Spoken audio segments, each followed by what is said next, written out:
Everybody, welcome back. This is Professor Diffley's History 114, Module 3, Lecture Video 7. We left off with the Puritans, moral liberty. So Mass Bay Colony. Mass Bay Colony is going to be the one set up by the Puritans here. So Nova Anglia, New England is there. The General Court, it's going to be sort of a representative body, but only for a few here. There. But again, so one of this sort of shows Massachusetts Bay and Nova Anglia, New England, there. So now, one of the things shows you the English view towards the natives here. This is similar to the seal of Massachusetts Bay, but there's something different. It is the banner coming out of there. Originally, this said, has a Native American saying, "Come over and help us." Right, so it kind of gives you an idea how the English are going to view this. Natives need help, right? They need to be uplifted, right? This guy, native person, he doesn't know what clothes is. He's wearing leaves, right? It's made them look barbaric, inferior, that sort of thing. But especially this idea of come over and help us is the view. It's going to be very instructive of their sort of interactions. And so, they're going to come over. It's set up by Puritan businessmen who create a colony, hoping to, profit and spread Puritanism, or help out Puritans. And they'll have what's the King's Charter, right? So this is a corporation that they're given a charter by the king there to set up in Mass Bay.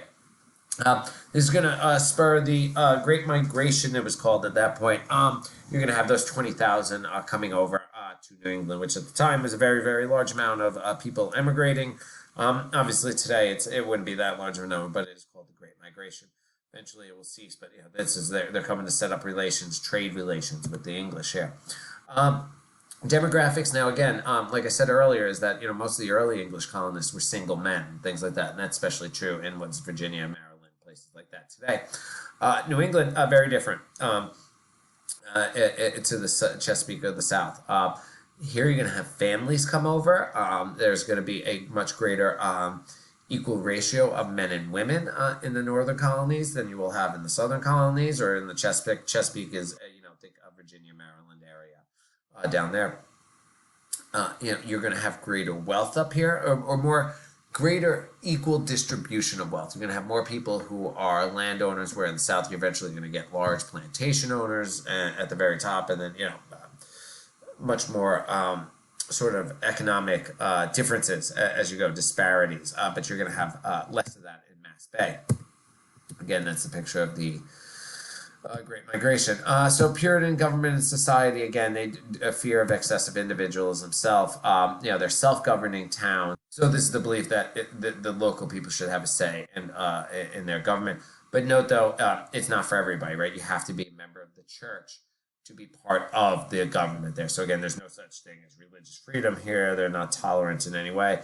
It is not a separation of church and state in any way. You have to be part of the church to be part of the government there. They create these congregational churches. Again, that's the idea of the local congregation. This is very much in line with Protestantism, right? Trying local control, where Catholicism is more top-down. You're also going to have schools there. Why you're going to need to learn the Bible, because that's much of what Protestantism teaches, that, right? You need personal connection, and you need to be able to read the Bible. So each of these towns in Massachusetts, what becomes Mass Bay, and then Massachusetts, are going to have these, town meeting. There's going to be more democratic participation up here.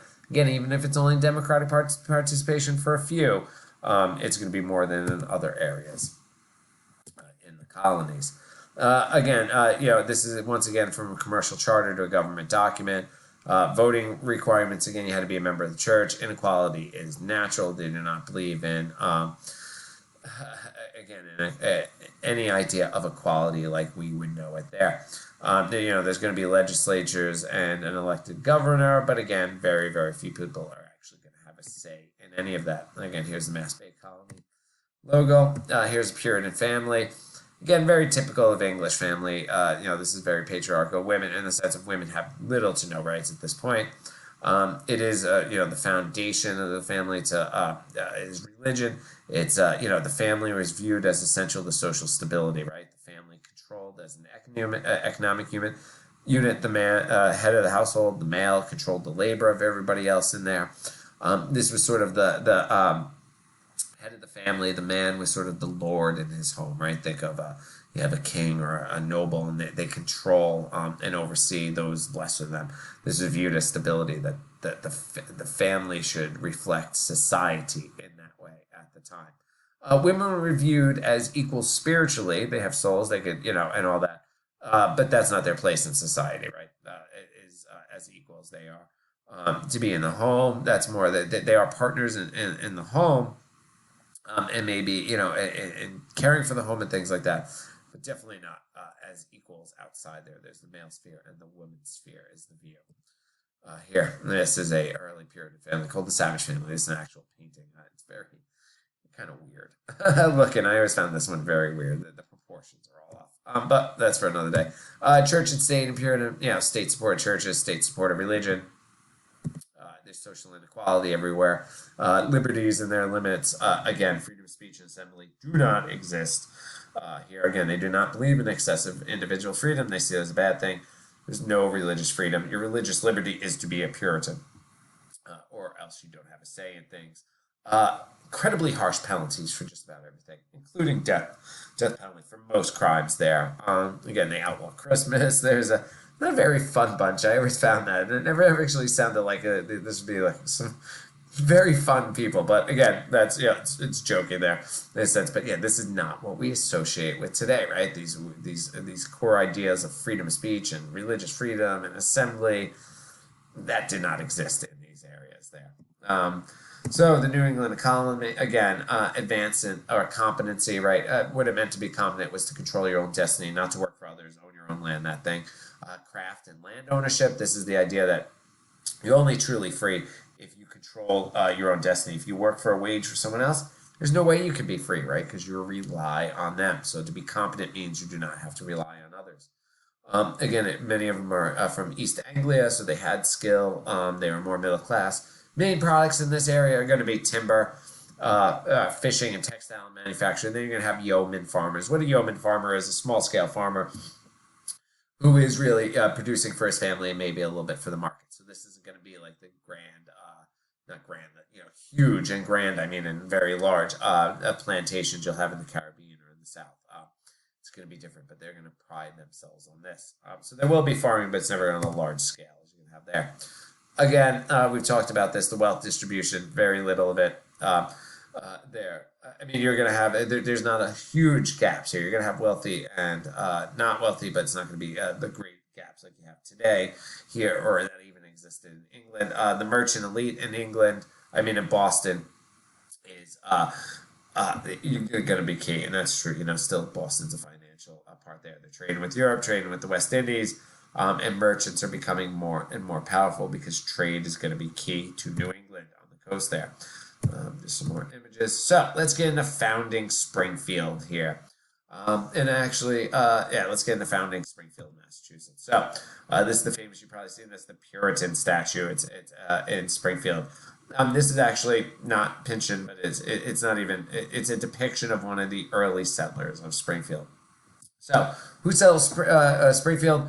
William Pynchon, pictured here. William Pynchon is one of the original founders of Mass Bay Company, and later its colony. Remember, again, this was a corporate charter. It was a Massachusetts Bay Company that then becomes a colony. He's the founder of Roxbury, Massachusetts. He's one of the early Puritans to come over in Mass Bay. Again, this helps. Roxbury is going to be the main founder, proprietor of Springfield here. He's really going to make his wealth as a fur trader and of really running the town in Springfield. Again, he's going to found Springfield, which is originally called Agawam Plantation, right? In 1635 and 1636. He's going to come out in 1635 to scout the area. Some others, 1636, he comes back and makes a deal with the local Agawam Native American groups here. Now, why put it here? Why specifically here in Springfield? Well, remember I mentioned in the last modules that Native American, this was sort of a crossing grounds for all these different Native American groups into up to Vermont, using the Connecticut River, down to Connecticut, down into Long Island Sound, up into New York. This was an area of a crossing there.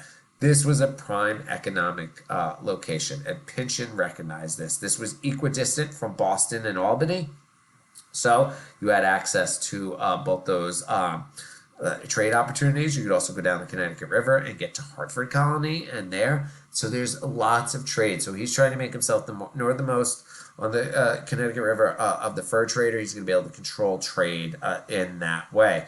And so that's really the key to this. He sees the economic, he saw the economic opportunity here more than anybody else. And that was really the goal of Pynchon here. So Pynchon and the Agawam, it's interesting. He, unlike some of the other Mass Bay, Pynchon tried to keep relations with the natives good. He relied on them for his business. The story is he actually learned their dialect, learned their language. He was very interested in understanding them, so he gathered a fair amount of information about them. I remember I showed you the calendar and stuff that was created by the Pynchons. And so, because again, he wanted a good relations with them. He'd rather, he is not going to get involved in some of the wars that the other colonies are. He's going to refuse to participate there so that's going to be that's going to set him apart in some ways. And that he's not really looking to fight with them. He's looking to trade with them. He does want their land, that sort of thing too. But so remember I said you had to pay in certain ways. He was a fur trader, right? So this from 1703 shows what Native Americans, if you wanted to buy things from the English, you had to pay. And you had to pay in what they called peltry, right? Native Americans were required to pay in peltry by the several truck masters and of peltry received by them of the said Indians. So you want a yard of broadcloth, it's going to cost you 3 beaver skin. You want a pint of shot, that's for weapons, that's going to get 1 beaver skin, right? And then you can see the 6 knives, that's a beaver skin.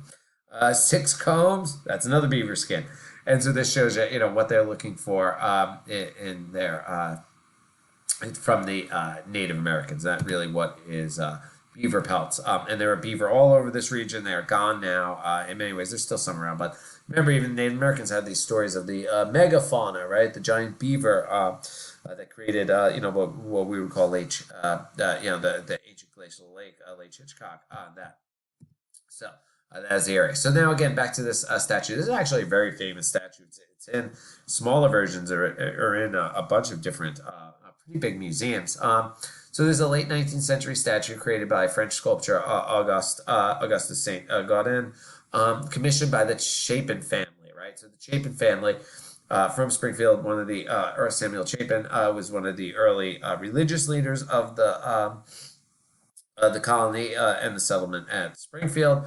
And this is meant to resemble him. What it really is probably is the story is the artist looked at a bunch of the Chapin descendants and sort of create a composite of them. And this is supposed to be the religious leader Chapin, Samuel Chapin. Here in the Chapin family is going to be pretty influential and wealthy in U.S. history and things like that. Here is Gaudens in his studio in Paris in the late 19th century.